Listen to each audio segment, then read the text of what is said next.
2 নম্বর সূরা সূরা বাকারার 183 নম্বর আয়াতে মহান আল্লাহ সুবহানাহু ওয়া তাআলা বলেন, হে ঈমানদারগণ, তোমাদের উপর রোজা ফরজ করা হয়েছে যেরূপ ফরজ করা হয়েছিল তোমাদের পূর্ববর্তী লোকদের উপর, যেন তোমরা তাকওয়া অর্জন করতে পারো। তাহলে রোজার মূল উদ্দেশ্য হলো তাকওয়া অর্জন করা।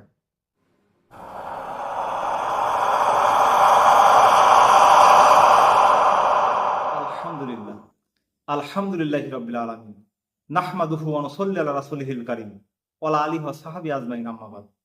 এই মুহূর্তে যে সকল ভাই বোনেরা আমার ভিডিও লেকচারটি দেখছেন, আপনাদের সকলের প্রতি রইল ইসলামিক প্রেমের সম্ভাষণ। আসসালামু আলাইকুম ওয়া রাহমাতুল্লাহি ওয়া বারাকাতুহু। আপনাদের সকলের উপর শান্তি, রহমত এবং বরকত বর্ষিত হোক। আজকে আমার আলোচনার বিষয়বস্তু হলো সিয়াম পালনের উদ্দেশ্য। 2 নম্বর সূরা সূরা বাকারার 183 নম্বর আয়াতে মহান আল্লাহ সুবহানাহু ওয়া তাআলা বলেন, হে ঈমানদারগণ, তোমাদের উপর রোজা ফরজ করা হয়েছে যেরূপ ফরজ করা হয়েছিল তোমাদের পূর্ববর্তী লোকদের উপর, যেন তোমরা তাকওয়া অর্জন করতে পারো। তাহলে রোজার মূল উদ্দেশ্য হলো তাকওয়া অর্জন করা। রমাদান হচ্ছে মুসলিমদের জন্য তাকওয়া অর্জনের একটা ওয়ার্কশপ। এই ওয়ার্কশপের মাধ্যমে মহান আল্লাহ সুবহানাহু ওয়া তাআলা আমাদের বাকি সারা বছরের জন্য মুত্তাকি হওয়ার ট্রেনিং দেন। এই 1 মাসের জন্য সুবহ সাদিক হতে সূর্যাস্ত পর্যন্ত হালাল খাদ্যও আমাদের জন্য হারাম করে দেওয়া হয়েছে, যেন বছরের অন্যান্য সময় আমরা হারাম হতে নিজেদের বিরত রাখতে পারি। এমনকি এই ট্রেনিং এর জন্য মানুষের প্রকাশ্য শত্রু শয়তানকেও এই রমজানে শিকলবন্দি করে রাখা হয়। কিন্তু আমরা আসলে করছিটা কি? যেই না রমজানের চাঁদ দেখা গিয়েছে, অমনি আমাদের তাকওয়া একদম আকাশচুম্বী হয়ে যায়। বাসায় কেউ না থাকা সত্ত্বেও একটা নির্দিষ্ট সময় পর্যন্ত আমরা কোনো খাদ্য গ্রহণ করি না। ওযু করার সময়ও সতর্ক থাকি যেন ভুলেও গলায় 1 ফোঁটা পানি চলে না যায়। কেন করি এমন? করি কারণ আমরা বিশ্বাস করি আল্লাহ দেখছেন। কেউ না দেখলেও মহান আল্লাহ সুবহানাহু ওয়া তাআলা দেখছেন। মানে রোজারত অবস্থায় এই উপলব্ধিটা আসে যে আল্লাহ সবকিছুই দেখেন।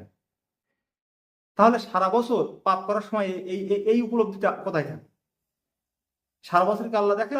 পূর্ব মুহূর্তে লোভনীয় সব খাবার সামনে থাকা সত্ত্বেও আমরা খাই না, কারণ তখনও আমার রবের পক্ষ হতে খাওয়ার অনুমতি আসেনি।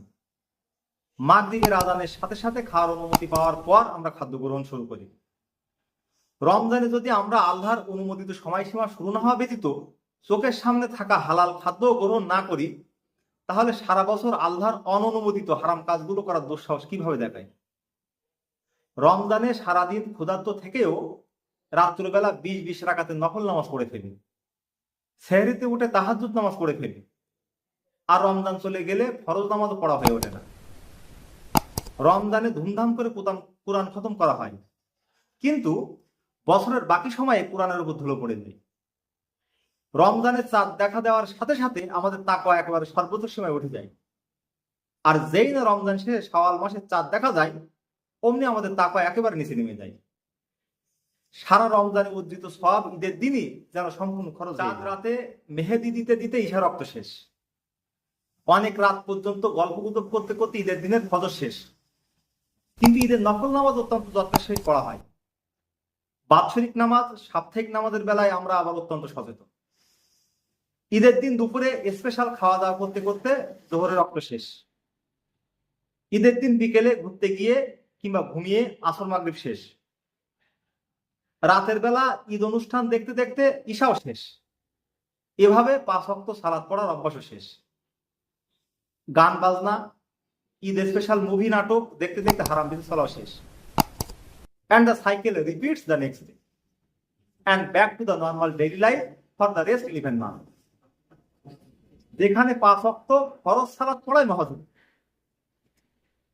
কোথাও কোনো ওয়ার্কশপে অংশগ্রহণ করলে কি আমরা পরের দিনে how to open A document ভুলে যাই? তাহলে রমজান শেষ হওয়ার পর মুহূর্তেই রমজানের শিক্ষা আমাদের মাথা থেকে ভ্যানিশ হয়ে যায় কিভাবে? তাহলে আমাদের রমজান কি শুধু লোক দেখানো ইবাদত হলো না? যেখানে কেবলমাত্র লোক লজ্জার ভয়ে আমরা ইবাদত করি, আল্লাহর ভয়ে নয়। ফেসবুকে বিভিন্ন পেজে দেখা যায় রমজান মাস নিয়ে বিভিন্ন রকমের মিমস বের হয়েছে।